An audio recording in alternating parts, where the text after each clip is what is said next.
My name is Sid, and I'm 15 years old, and I started the podcast Teeny for the reasons of I go to a public high school, and at my public high school, a lot of the kids they don't really know so much about their bodies or about the importance of nutrition and movement, and it was pretty scary to me because I want them to be able to live their best lives and to be able to learn with a clear head, essentially. Mhm. So I thought, why don't I use some of my privilege that I have and make a podcast out of that? So I started to do that, and it's kind of transformed into a lot of ways of kind of, I guess, not being all about that anymore. It's not Mhm. so much centered around the people that intention anymore. It's really helped me, honestly, from um, a lot of different points of view. I've learned a lot of things and I've gotten comfortable. My latest podcast episode was with an old teacher. Mhm. Um, so it's like I've learned a lot of things and it's really helped me grow as a person. But then also, I struggle with an eating disorder called orthorexia. So it's like the fear of eating foods that aren't clean, essentially. How can I help myself? So the podcast has been really good for me. When I first started, the difference when I'm saying like public school is because I went to a private middle school. So I had those 3 years of really being in the thick of privilege and really getting to experience what that was like. Okay, there's a huge shift here. So I was like Okay. really heady then. So it was just like a salad or a strict meal.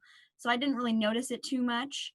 But then people would come to me and they'd ask me why I was so skinny. And it's just like that was the first observation they would make about me. I would say to them, well, eating healthy is a really good way to first start. And they'd always laugh and they'd say, eating healthy, that's pathetic. I'm not eating healthy. And then they said, well, I'm just going to work out. And it's just like the fact that people just want to work out until they can lose weight, until they throw up or something. If you want to lose weight, I have a lot of different views on losing weight at the moment. So it's kind of like I don't often talk about that topic because I'm trying to gain weight. There's a lot tied into it, but it's like skinniness is perceived as being healthy, Right. whereas, that isn't often always the case. I've learned a lot. The list goes on, and I've Sure. learned, it's crazy how much people are willing to tell you if you just reach out and ask, which Right. a lot of the times people won't do, and they're like, well, Sid, how'd you land that interview? I'm like, I emailed them. Those kinds of things that really like make you think about yourself, and then you're like, why didn't I do this earlier? It's different with every single person. Sometimes Mhm. I'll see someone's story and I'm like, I love that person, I gotta reach Mhm. out and I gotta try it. Sometimes it's like, honestly, sometimes I'm like, I need a guest this month. Who can I turn to find my guest for this Mhm. month's episode? So sometimes it's kind of just like rushed, and then I don't feel amazing about those rushed ones, but they are something that are meaningful to me because I never Mhm. picked a person who didn't mean anything. So Nice. I was like, I'm going to turn to someone who I know I can interview, who has something that I'm of value for my podcast, and also who I can be myself with. So it's like it's different for every person. It's kind of that back and forth in my brain of I want to interview this person, but what are my questions going to be for them? I don't even know what I thought at the beginning. I just thought I would just start this podcast and it'd be good because our school computers that they gave out this year, they had a recording program on there called Audacity. They backloaded like a ton of free things on there, like all the Adobe suites, and I was like, oh my gosh, I can do so many things. Yeah, so I didn't think that it'd get this big, and I didn't think I'd continue it. I didn't really know how to work Audacity. I didn't know anything about it. Yes, I don't know. I mean, I've learned a lot, and it's been a hard journey. I just thought this would be fun to try, and now it's kind of like I'm doing this for real.